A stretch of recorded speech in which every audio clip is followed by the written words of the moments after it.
Hi guys, today I would like to show you how to make a DIY hood for a DIY teleprompter. That is to make a hood for your own teleprompter which you have made.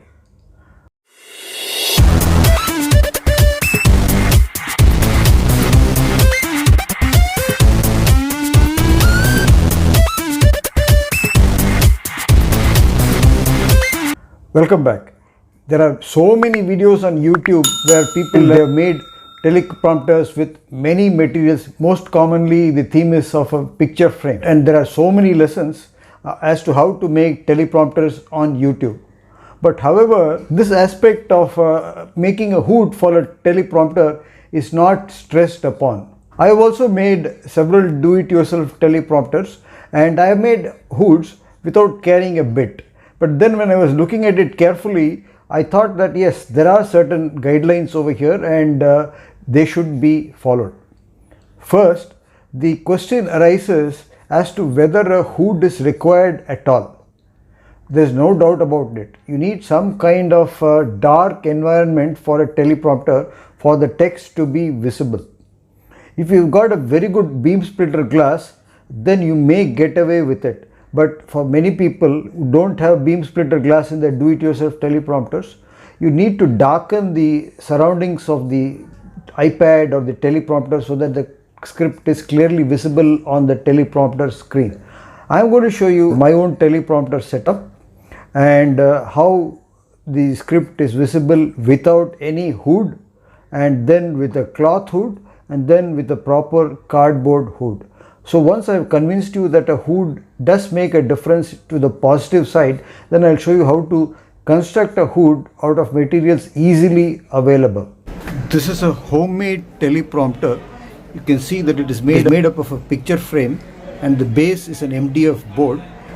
It is held open at an angle of 45 degrees by two struts at both the sides, one this side and here, cut out of a single coat hanger. I have placed a prompting device on the base of the teleprompter, and I don't know if you are able to see it clearly, but there is a script on the screen over there. It is barely visible.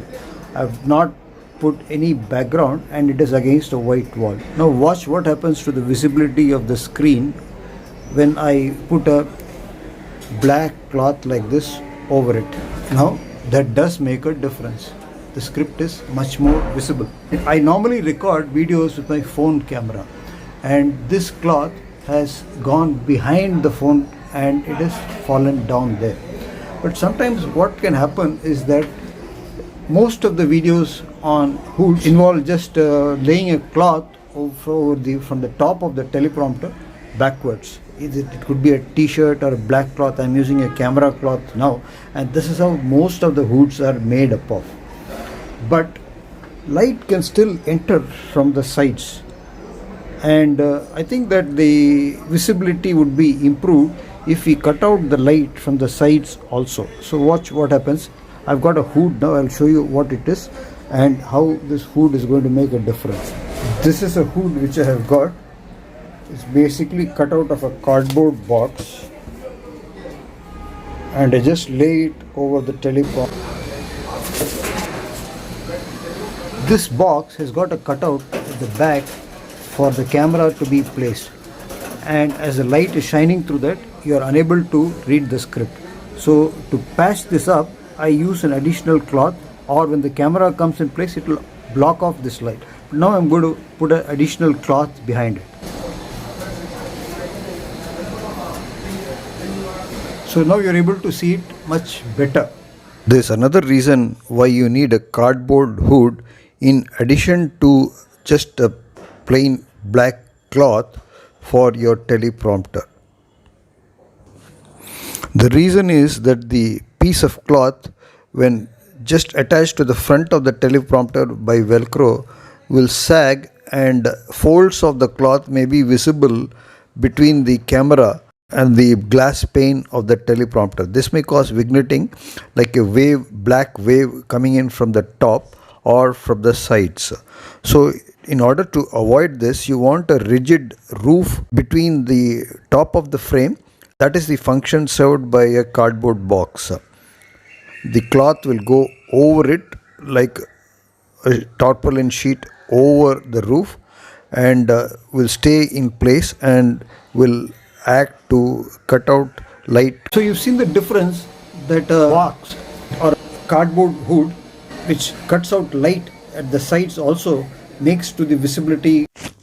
Now that the question of the requirement of a cardboard hood is settled, I will proceed to improve upon the existing hood step by step and show you the difference.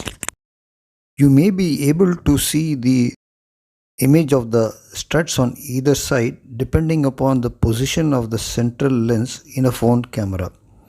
Because the lens is usually eccentric in a phone camera, you may be able to see the position of either this strut or that strut, and this should not be so. In order to eliminate the visibility of the two struts in the lens of the camera, I am going to move the struts backwards. I have moved the outer strut backwards and also shortened it. At the bottom I have made it into a full circle so that it doesn't slip out from here, and the top is like a latch so that there's only one end to be controlled.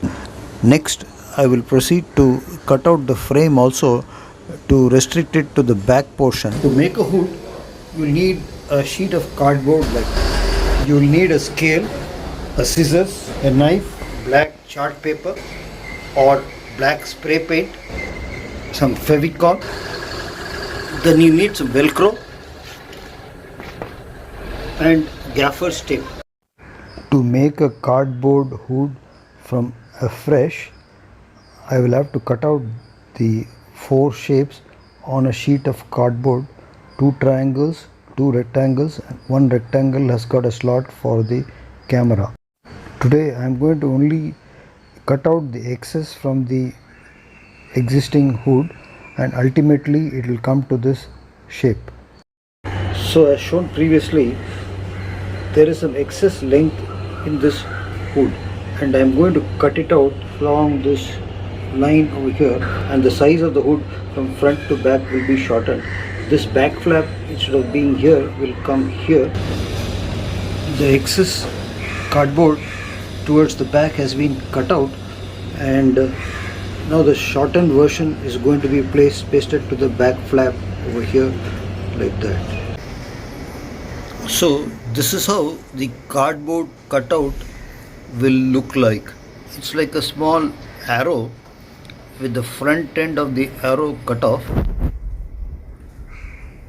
This is the front portion. These are the 1 and 2. These are the side flaps, and that's the back flap with a rectangular slot cut out there for a mobile camera. If you have a DSLR camera, you can have a circular hole over there. I have placed the cardboard cutout hood over the teleprompter here, and you can see the flaps falling neatly in place, lining up with the open upper pane of the teleprompter, not protruding forwards. And now I am going to proceed to attach some Velcro strips over here to latch on to the Velcro over here. And similarly, I will be attaching some Velcro strips, one at the top here and one at the bottom, and I also will be attaching Velcro strips from here to here to close this chink. I will also be cutting out a slot here to accommodate the protruding hook of the strut on the side. Velcro pieces have been glued in, and the back flap has been secured by 4 Velcro, and so has the top also been secured by these 2 pieces of Velcro. And even on the sides, both the sides, Velcro is attaching the cardboard to the frame, and there is a slot cut out here to accommodate this hook. So that completes the modification of the existing hood. It has got a smaller form factor now. So now you have a clean frame. The person standing in front of the camera is now at liberty to pose within this frame. He can be either standing, because you can see there is so much headroom beyond the chest level. He can also be sitting. So the writing is very clearly visible. So hope that this video was informative and educative. If you did appreciate it, kindly consider subscribing to my YouTube channel Madras Joint Replacement Center MJRC. Give it a thumbs up, share it with your friends. Smash the bell icon after subscribing so that you will get a notification when I upload a video like this in the future. See you next time. Cheers.